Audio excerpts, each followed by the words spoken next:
Hi everybody, it's Sarah, and I think it's Thursday I'm doing this for. But yeah, it might be Friday. I don't know. If I'm on the wrong day, I'll just take it down and put it up again. But yeah, my goal for one of them this year is to get a little bit more involved again in Freedom Fighters and to start making more videos. Basically because I have the time to now, and I have reliable access to internet and electricity and all that jazz, which is also very important when you're posting videos on YouTube, as you can imagine. But basically, I really like this topic because it's something you don't ever stop learning about. You know, one of the things that I'm also learning is that, you know, when it comes to nutrition and that kind of thing, you can only learn so much before it stops being readily applicable. So, like, I now have pretty much a university nutrition course under my belt, and I still struggle to eat. But one of the things that I find really helpful is actually related to the topic today, which is confidence in beauty. And as I become more confident with myself, I'm realizing that that's really truly the definition of beauty. And I just wanted to share that because I think it's really important that we realize that beauty isn't something we're chasing. Beauty isn't something that's qualifiable or quantifiable or anything like that. Beauty is a byproduct of something really amazing. And I think that, you know, at one point I made a video, or I contributed to a video on what's your definition of beauty. And someone had said that it was effortless. And it truly is. Beauty is effortless. Because it's the byproduct of all that amazing work you've done on yourself. And so for me, someone who's confident is very beautiful. Someone who, you know, confidence is different than arrogance, and confidence is different than, like, cockiness and that kind of thing. But someone who is truly beautiful and comfortable with who they are, no matter what their insecurities are, like, on their appearance, is just stunning. Like, they walk into a room and immediately you're drawn to them. Immediately you're drawn to their comfort that they have with themselves, and you're drawn to know more about them and to get to know them and to just be intimate with the details of their life, because, like, they look like they have their shit together.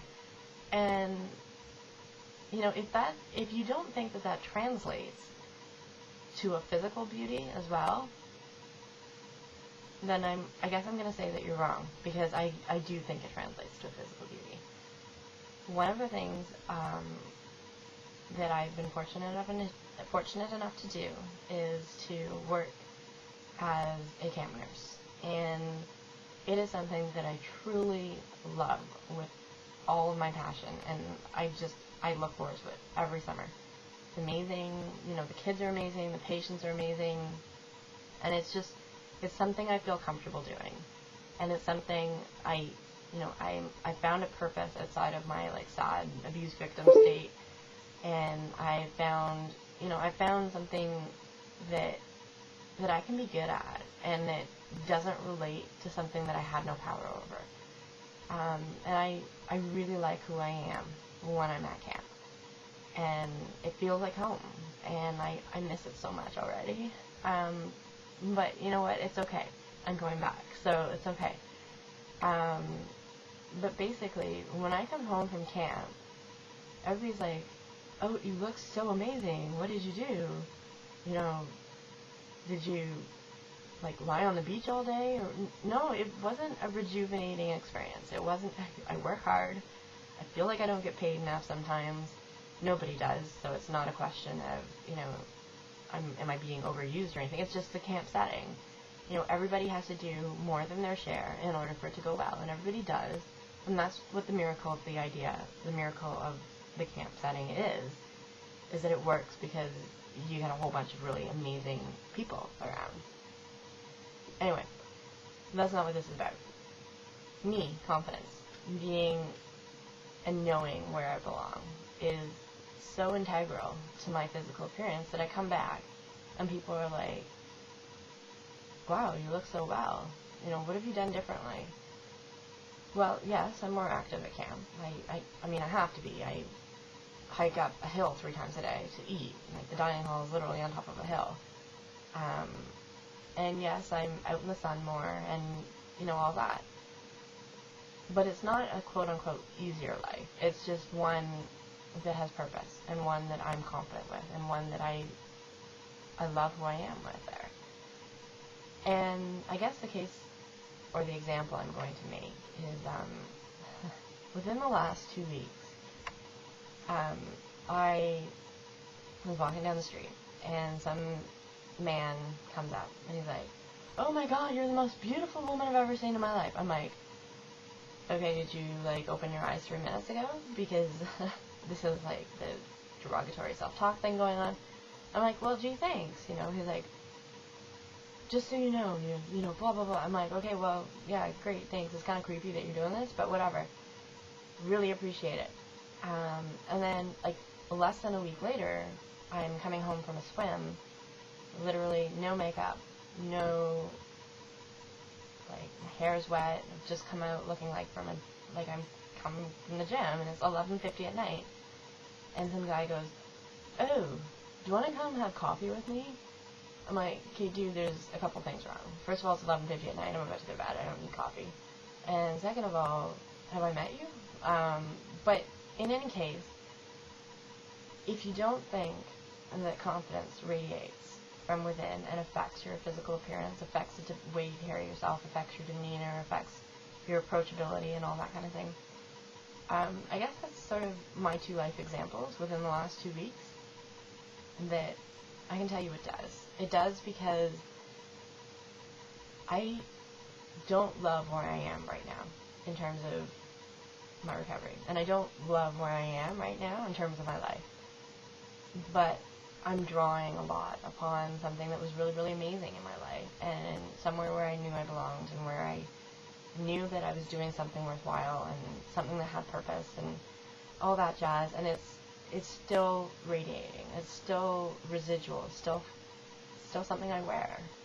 And I think that, maybe we need to stop chasing the physical beauty and start chasing the confidence instead. Because if you think about it, that is so much more attractive.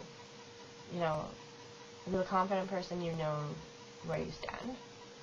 And if you don't know where you stand, then you at least know that a confident person is going to tell you where they stand with them.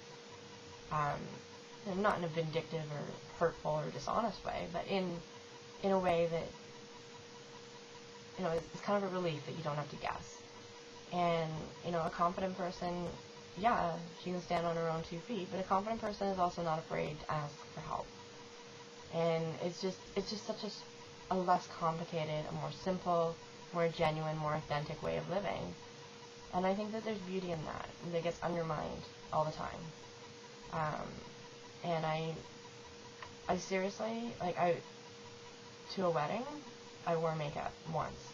I have not put makeup on since the beginning of camp. And I have been looked at, leered at, tried to be picked up more times than I can count in the last 2 weeks. And it's because people are chasing that confidence. And is that hard to get used to, that whole idea of confidence and being so confident that someone can see it and be attracted to it? Hell yeah. It's really, really hard to get used to, and it's a little bit intimidating and a little bit threatening. But it's a type of beauty that's timeless and ageless and just amazing to have, and I wouldn't trade it for any other.